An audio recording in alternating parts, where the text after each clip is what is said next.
And time now for your weather forecast. Meteorologist Brittany Van Voorhees joining us live. Brittany, it has been hot and humid all day. What can we expect for Father's Day? Well, more of the same, Siobhan. It is really just that pattern this time of year.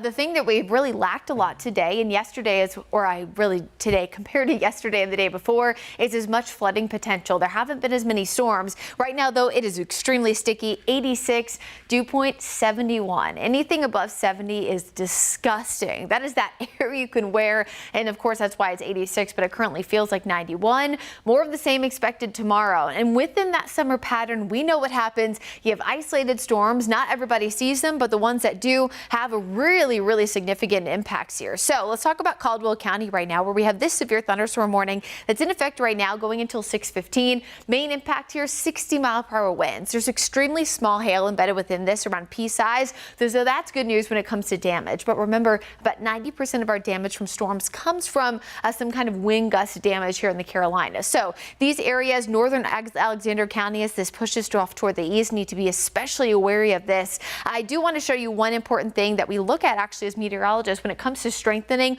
or diminishing of storms, and that's an increase in lightning strikes. 45 right now, but I actually looked about 30 minutes or so ago, and there are about 3 lightning strikes here. So again, one of the reasons why we look at this is because that large burst oftentimes means that there's some kind of strengthening. So if you live in any of these areas here, we're going to put them on for you.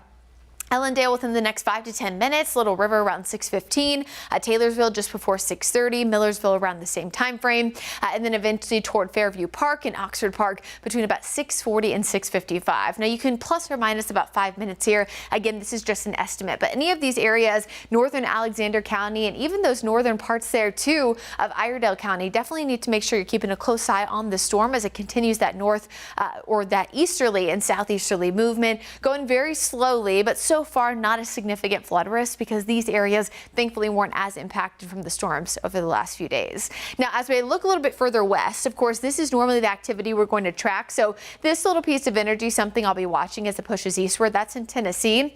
But these storms, this big, large MCS actually just east of Atlanta right now, that's likely going to continue its eastward trek and probably impact portions of the upstate by about 10-11 p.m. But it does look to stay just south of us here in Charlotte. So here's Futurecast for the rest of this evening. Again, the best chance to see an isolated thunderstorm will remain those areas north of I-40. Few light showers out there Sunday morning, more of a mostly cloudy start.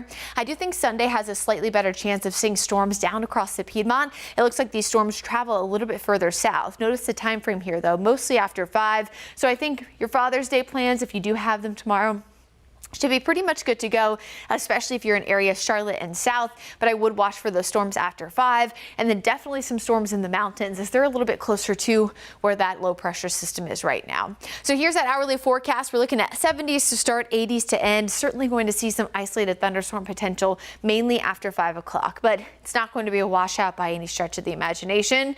Next really big change in the forecast comes late next week as we'll be tracking a lot of warmth. Remember, when you look at these colors, this is not how high above average it's going to be. It's the confidence that temperatures will be above average. So with that being said, we've only seen one temperature so far this year reach at or above 90. That is going to change by the middle and end of next week. With that being said, on top of just the heat, the moisture is sticking around. So what do you get when you combine the two? Well, elevated heat index values. We could see our first 100 degrees or higher heat index values of the year so far. And if you're thinking to yourself, well, we see storms, of course, almost every single afternoon of summer. We see heat index values, upper 90s, lower 100s, almost every single day of summer. You're absolutely correct. However, sometimes that first time catches us off guard, and with kids in summer camp, being out of school, things like that, we want to make sure you're staying alert to the forecast. Here is that 7-day. You can see again Father's Day tomorrow, upper 80s, few showers and thunderstorms, no crazy rain chances for the upcoming week, but a lot of heat starting Wednesday and beyond into the end of the week as we'll be tracking a lot of days 90 or more.